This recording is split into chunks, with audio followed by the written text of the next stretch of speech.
Vous êtes-vous déjà demandé pourquoi tant de gens célèbrent la Saint-Jean avec tant de joie et d'enthousiasme?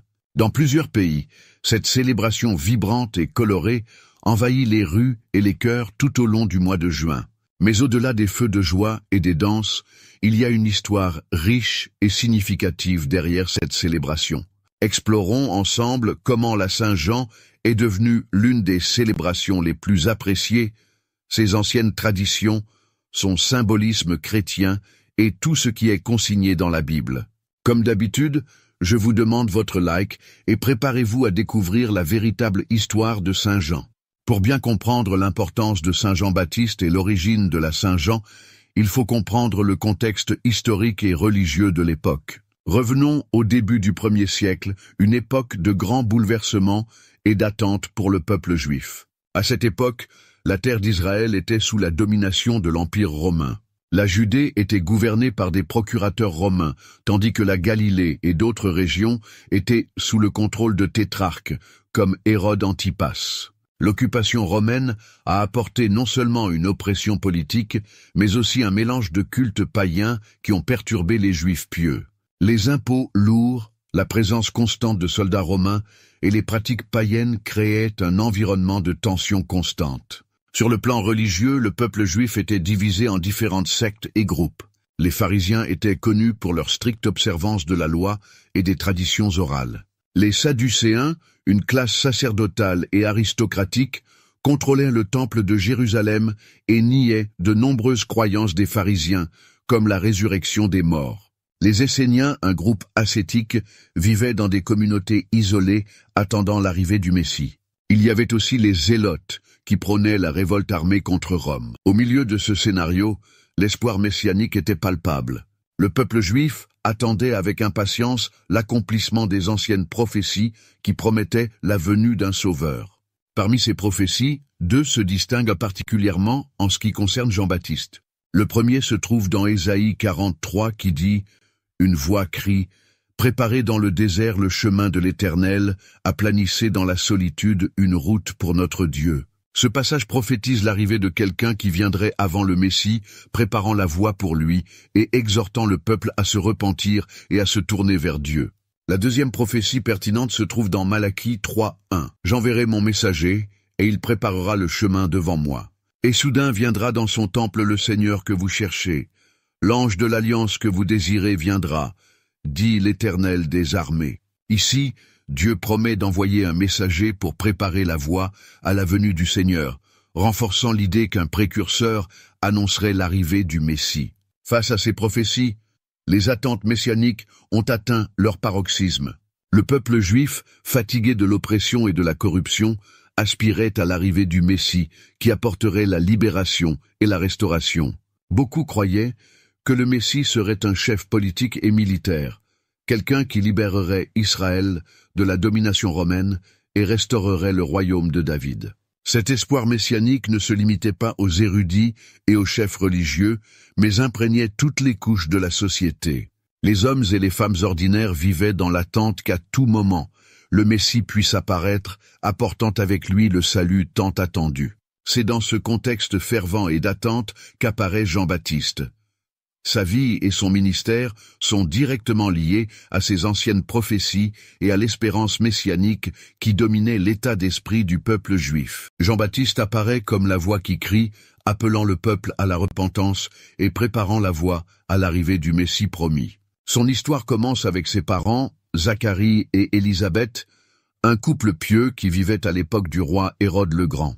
Zacharie était un prêtre de l'ordre d'Abia, et Élisabeth, une descendante d'Aaron, partageait avec lui un héritage sacerdotal. Tous deux furent décrits comme justes devant Dieu, observant irréprochablement tous les commandements et préceptes du Seigneur. Mais une grande tristesse survint dans leur vie. Élisabeth était stérile, et ils étaient tous deux déjà avancés en âge. L'absence d'enfants n'était pas seulement une source de souffrance personnelle, mais aussi une stigmatisation sociale, car la progéniture était considérée comme une bénédiction divine. Un jour, alors que Zacharie accomplissait ses devoirs sacerdotaux dans le temple de Jérusalem, il fut choisi par tirage au sort pour entrer dans le sanctuaire du Seigneur et brûler l'encens, un honneur rare et spécial. Tandis que la foule des fidèles priait dehors, Zacharie se tenait seul devant l'autel de l'encens, plongé dans un silence sacré. Soudain, l'ange Gabriel apparut à sa droite. Zacharie fut effrayé, mais l'ange lui dit « N'aie pas peur, Zacharie. Votre prière a été entendue. Ta femme Élisabeth t'enfantera un fils, et tu lui donneras le nom de Jean. Il sera pour beaucoup un sujet de joie, et beaucoup se réjouiront de sa naissance. Il sera grand aux yeux du Seigneur, il ne boira ni vin ni liqueur enivrante, et il sera rempli du Saint-Esprit dès sa naissance. Il ramènera plusieurs des enfants d'Israël à l'Éternel, leur Dieu. Il marchera devant l'Éternel avec l'esprit et la puissance d'Élie, pour ramener le cœur des pères vers les enfants, et les rebelles à la sagesse des justes, afin de préparer un peuple à l'Éternel. » Devant une annonce aussi extraordinaire, Zacharie, étonné, demanda à l'ange, « Comment puis-je être sûr de cela? Je suis vieux, et ma femme est avancée en âge. » La réponse de Gabriel fut immédiate et sévère. « Je suis Gabriel, celui qui est toujours en présence de Dieu. J'ai été envoyé pour vous parler et vous apporter cette bonne nouvelle. Maintenant tu seras muet, et tu ne pourras parler jusqu'au jour où cela arrivera, parce que tu n'as pas cru à mes paroles, qui s'accompliront en leur temps. » Pendant ce temps, les gens dehors commençaient à s'agiter, car Zacharie restait dans le sanctuaire depuis longtemps. Lorsqu'il est finalement sorti, il était incapable de parler, communiquant uniquement par gestes. Tout le monde comprit qu'il avait eu une vision dans le temple. Après avoir terminé son service au temple, Zacharie retourna chez lui, et peu de temps après, Élisabeth conçut. Elle resta 5 mois en réclusion et dit « C'est l'œuvre du Seigneur. Maintenant, il a regardé vers moi avec faveur et a effacé mon humiliation devant le peuple. » L'annonce de la naissance de Jean-Baptiste est l'un des événements les plus miraculeux et les plus significatifs du Nouveau Testament. L'intervention directe de Dieu dans la vie de Zacharie et d'Élisabeth, un couple juste mais sans enfant, marque le début d'un nouveau chapitre dans l'histoire du salut. La conception de Jean, malgré la stérilité d'Élisabeth et l'âge avancé du couple, est un puissant témoignage de l'accomplissement des promesses divines et de la préparation de l'arrivée du Messie. Avec le temps, le jour de la naissance d'Isabelle est arrivé. Elle mit au monde un fils. Ses voisins et ses parents, sachant que le Seigneur avait fait preuve d'une grande miséricorde envers elle, se réjouirent avec elle. Le 8e jour, selon la tradition juive, ils vinrent circoncire le garçon. Ils voulaient lui donner le nom de son père Zacharie, mais Élisabeth insista. Non, il s'appellera Jean. La surprise fut grande quand Isabelle insista pour que le nom du garçon soit João, puisque personne dans la famille ne portait ce nom. Ils allèrent donc trouver Zacharie, qui était encore muet, pour savoir quel nom il voulait donner à l'enfant. Zacharie demanda une tablette et écrivit « Son nom est Jean ».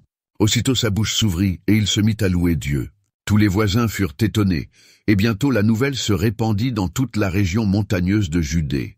Les gens parlaient de ce qui se passait et se demandaient « Que deviendra cet enfant ?» Car la main du Seigneur était avec lui. Poussé par l'Esprit Saint, Zacharie prononça alors un chant prophétique connu sous le nom de Bénédictus. Il commença par dire « Béni soit l'Éternel, le Dieu d'Israël, car il est venu visiter et racheter son peuple.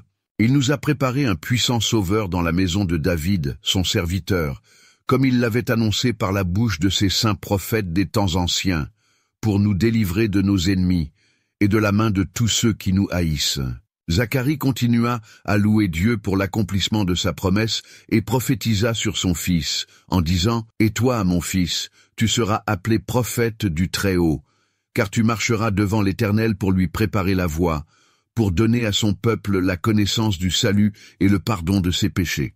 À cause des tendres miséricordes de notre Dieu, par lesquelles le soleil levant nous visitera d'en haut, pour éclairer ceux qui sont assis dans les ténèbres et l'ombre de la mort, et pour guider nos pas dans le chemin de la paix. » L'enfant a grandi et est devenu spirituellement plus fort, dès son plus jeune âge. João était animé par une mission divine qui commençait à prendre forme.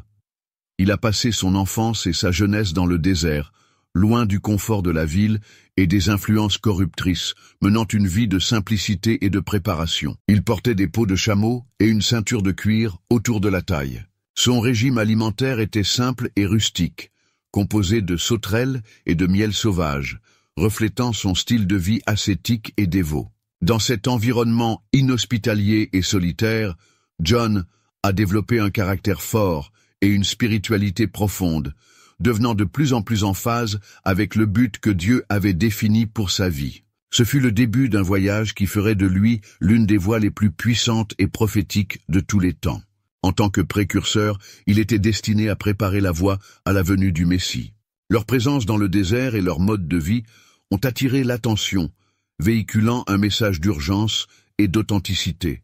Le message de Jean-Baptiste était clair et puissant: « Repentez-vous, car le royaume des cieux est proche ». D'une voix forte et convaincante, il a appelé les foules à changer de vie, à abandonner leurs péchés et à se tourner vers Dieu. Il ne prêchait pas dans les villes, mais sur les rives du Jourdain. Et pourtant, des gens de Jérusalem, de toute la Judée et des environs du Jourdain venaient à lui. Jean offrit un baptême de repentance, en immergeant ceux qui confessaient leurs péchés dans les eaux du Jourdain. Ce baptême symbolisait la purification et la renaissance spirituelle, préparant les gens à l'arrivée imminente du Messie. Cependant, le ministère de Jean ne se limitait pas au baptême. Il a également défié l'hypocrisie et l'injustice. Lorsqu'il vit beaucoup de pharisiens et de sadducéens venir pour être baptisés, il les affronta durement, les traitant de race de vipères et leur demandant « Qui vous a appris à fuir la colère à venir ?» Il exigeait des fruits qui démontraient une repentance authentique et avertissait qu'il ne suffisait pas de prétendre être un descendant d'Abraham, car Dieu pouvait susciter des enfants pour Abraham, même à partir des pierres. Jean a souligné que la hache était déjà mise à la racine des arbres, et que tout arbre qui ne produisait pas de bons fruits serait coupé et jeté au feu. Jean-Baptiste prêchait que tout arbre qui ne produisait pas de bons fruits serait coupé et jeté au feu. Mais l'aspect le plus significatif de son message était peut-être la proclamation de la venue du Messie. Il savait que sa mission n'était que préparatoire. Il dit « Moi, je vous baptise d'eau pour vous amener à la repentance. Mais après moi vient celui qui est plus puissant que moi, et je ne suis pas digne de porter ses sandales. Il les baptisera du Saint-Esprit et de feu. La paix est dans sa main. Il nettoiera son aire de battage, il amassera le blé dans le grenier, mais il brûlera la paille dans un feu qui ne s'éteint pas. » Par ces paroles, Jean annonce un nouveau baptême, non seulement de repentance, mais de transformation profonde par le Saint-Esprit, apportant jugement et purification. Jean-Baptiste a donc joué un rôle crucial en tant que héros du Messie, éveillant le peuple à la nécessité d'une préparation spirituelle. La force de son message, l'intégrité de sa vie et la clarté de sa mission ont attiré les foules, marquant le début d'une nouvelle ère spirituelle pour Israël. L'attente messianique qu'il nourrissait était sur le point de se réaliser, et son ministère préparait le terrain pour la révélation de Jésus, le Sauveur tant attendu. La rencontre entre Jean-Baptiste et Jésus au Jourdain est l'un des moments les plus mémorables du Nouveau Testament, plein de grandes significations et de transcendance. Lorsque Jésus est venu de Galilée pour être baptisé par Jean, Jean était d'abord hésitant, car il reconnaissait la sainteté de Jésus et savait qu'il n'avait pas besoin d'un baptême de repentance. « C'est moi qui ai besoin d'être baptisé par toi, et tu viens à moi ?» demanda Jean surpris. Mais Jésus insista et dit « Laisse faire maintenant. Il nous convient d'agir ainsi pour accomplir tout ce qui est juste. » À contre-cœur, John consentit. Au moment où Jésus fut baptisé et sorti de l'eau, quelque chose d'extraordinaire se produisit. Les cieux s'ouvrirent, et Jean vit l'Esprit de Dieu descendre comme une colombe et se poser sur Jésus. Et une voix fit entendre des cieux, « Celui-ci est mon Fils bien-aimé, en qui j'ai mis toute mon affection. » Cet événement fut une confirmation divine claire de l'identité et de la mission de Jésus. Jean-Baptiste, témoin oculaire de l'événement, a compris l'ampleur du moment. Peu de temps après, Jean témoigna à nouveau de Jésus, cette fois à ses propres disciples et à ceux qui l'entouraient. Voyant Jésus venir, il déclara « Voici l'agneau de Dieu qui enlève le péché du monde. » Jean poursuivit en expliquant que c'était celui dont il avait parlé. « Après moi, vient un homme qui m'est supérieur, parce qu'il existait avant moi. » Jean confesse qu'il ne savait pas initialement que Jésus était le Messie, mais que Dieu le lui avait révélé en disant « Celui sur qui vous voyez l'Esprit descendre et demeurer, c'est celui qui baptise dans l'Esprit Saint. » Lorsque Jean vit l'Esprit descendre sur Jésus au baptême, Il rendit ce témoignage.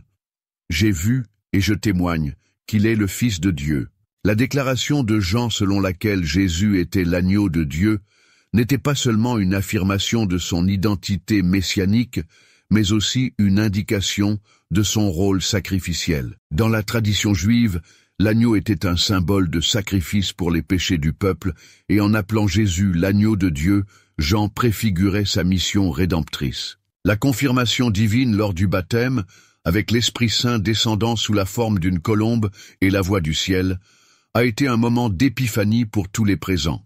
Pour Jean, c'était l'accomplissement de tout ce qu'il avait prêché et espéré. Il savait que son rôle était rempli et qu'il avait ouvert la voie à quelqu'un de bien plus grand. Ce moment représentait également une transition pour ses propres disciples, les orientant vers Jésus. La rencontre entre Jean-Baptiste et Jésus au Jourdain a cimenté leur relation, montrant que Jean était le précurseur, le messager qui préparait la voie au Messie, et que Jésus était le Messie promis, le Fils de Dieu qui apporterait la rédemption au monde. Ce moment marque le début du ministère public de Jésus, inaugurant une nouvelle ère dans l'histoire du salut. Cependant, toutes les histoires n'ont pas une fin heureuse. Jean-Baptiste, connu pour son intégrité et son courage, n'hésitait pas à dénoncer la corruption et l'immoralité, peu importe qui était impliqué. L'une des principales cibles de sa réprobation était Hérode Antipas, le tétrarque de Galilée et de Pérée, qui avait épousé Hérodiade, la femme de son demi-frère Philippe, dans un acte que Jean condamna publiquement comme illicite, déclarant « Il ne t'est pas permis de vivre avec elle ».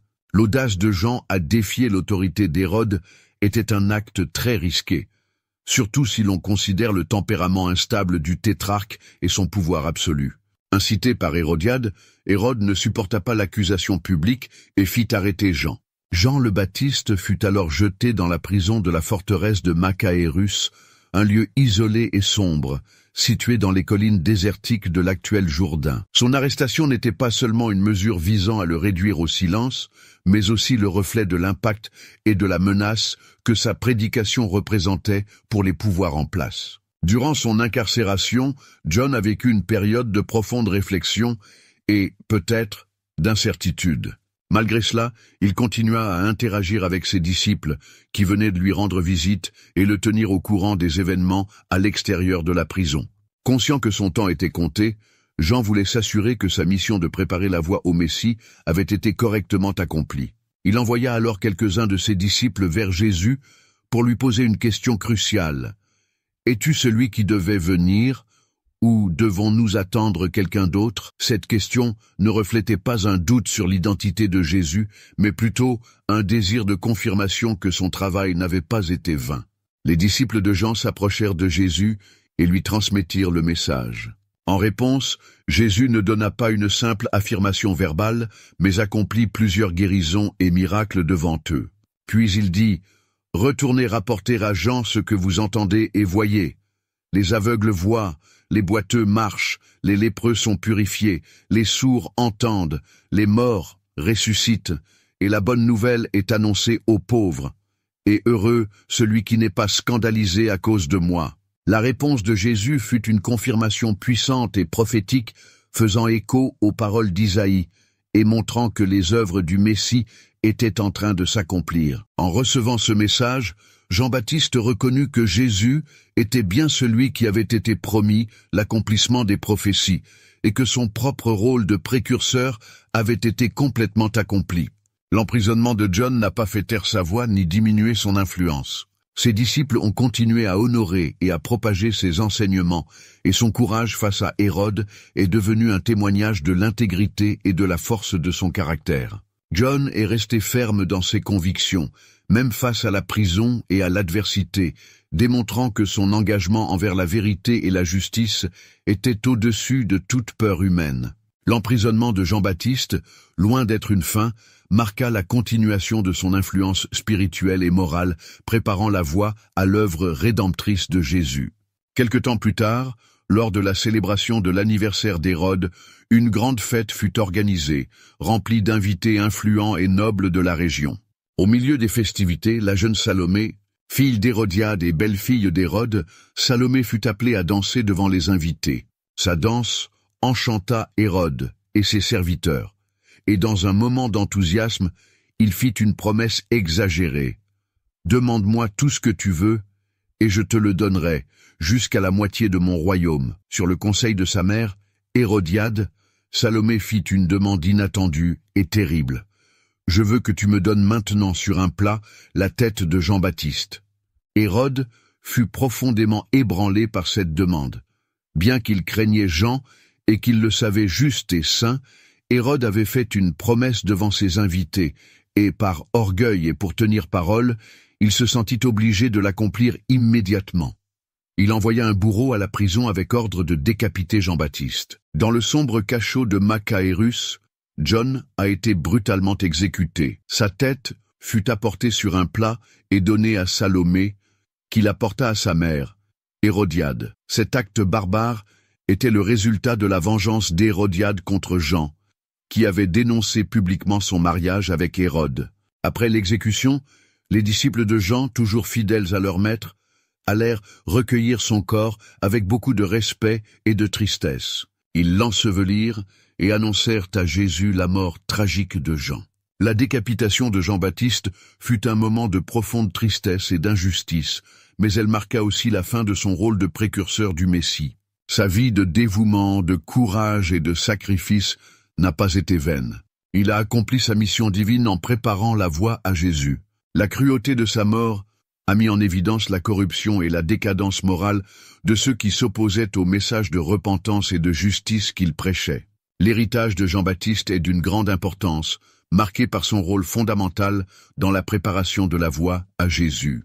De sa naissance miraculeuse à son ministère impactant dans le désert, Jean a joué un rôle crucial dans l'histoire du salut. Sa vie et son message ont constitué un lien entre les prophéties de l'Ancien Testament et l'accomplissement de ses promesses en Jésus-Christ. Jean était le messager, la voix qui criait dans le désert, appelant les gens à la repentance et à la préparation pour la venue du Messie. Dans le Nouveau Testament, Jean est souvent considéré comme un prophète unique. Dans Matthieu 11:11, Jésus déclare « Je vous le dis en vérité, parmi ceux qui sont nés de femmes, il n'en a pas paru de plus grand que Jean-Baptiste.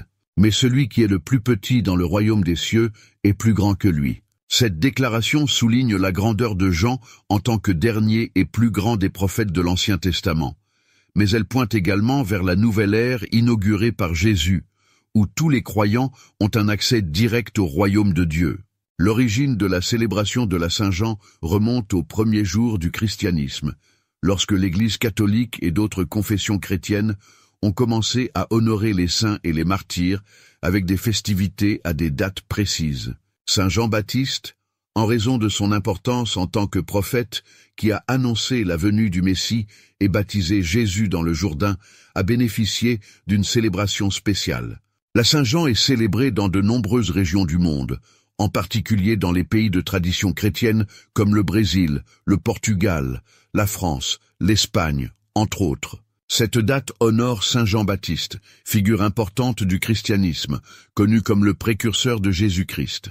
La fête de la Saint-Jean est célébrée à différentes dates dans le monde, généralement à proximité du solstice d'été dans l'hémisphère nord, le 24 juin, ou à proximité du solstice d'hiver dans l'hémisphère sud, le 24 ou le 25 juin, selon la tradition locale. Les festivités de San Juan combinent des éléments chrétiens avec des traditions populaires. Dans de nombreux endroits, les célébrations de la Saint-Jean sont marquées par des feux de joie, qui symbolisent la purification et la lumière du Christ. En outre, il y a des danses, de la musique et des plats typiques, comme le maïs bouilli, la canjica et la pamonia.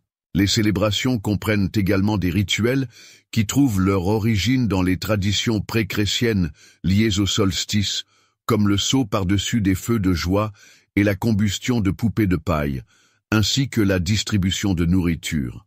Outre l'aspect festif, la fête de la Saint-Jean est l'occasion pour les fidèles de réfléchir sur la vie et le message de Saint Jean-Baptiste, son rôle de précurseur de Jésus-Christ et son importance dans l'histoire de la foi chrétienne. C'est aussi l'occasion de renouveler la dévotion et de célébrer la foi communautaire. Les principaux messages de Jean-Baptiste étaient centrés sur la repentance et l'imminence du royaume de Dieu. Il a exhorté les gens à se détourner de leurs péchés et à poursuivre une vie de justice, symbolisant cette transformation par le baptême dans les eaux du Jourdain. Ce baptême n'était pas seulement un rituel extérieur, mais le signe d'un changement intérieur, d'un cœur renouvelé et prêt à recevoir le Sauveur. L'intensité de sa prédication et son style de vie austère étaient un puissant témoignage de son dévouement et de sa sincérité, inspirant de nombreuses personnes à la conversion. Jean a aussi clairement proclamé la venue de quelqu'un de plus grand que lui, quelqu'un qui baptiserait dans le Saint-Esprit et dans le feu. Cette proclamation pointait directement vers Jésus, soulignant que le ministère de Jean n'était que préparatoire. L'humilité de Jean est démontrée dans sa célèbre déclaration « Il faut qu'il croisse et que je diminue » Jean 3,30, reconnaissant que son rôle était soumis à celui du Christ. Si vous avez aimé, partagez cette vidéo avec vos amis et votre famille afin que davantage de personnes puissent connaître l'histoire et les valeurs du Christ. Ensemble, nous pouvons répandre la lumière de l'Évangile et faire une différence dans le monde. Merci d'avoir regardé, bisous et que Dieu vous bénisse. Que Dieu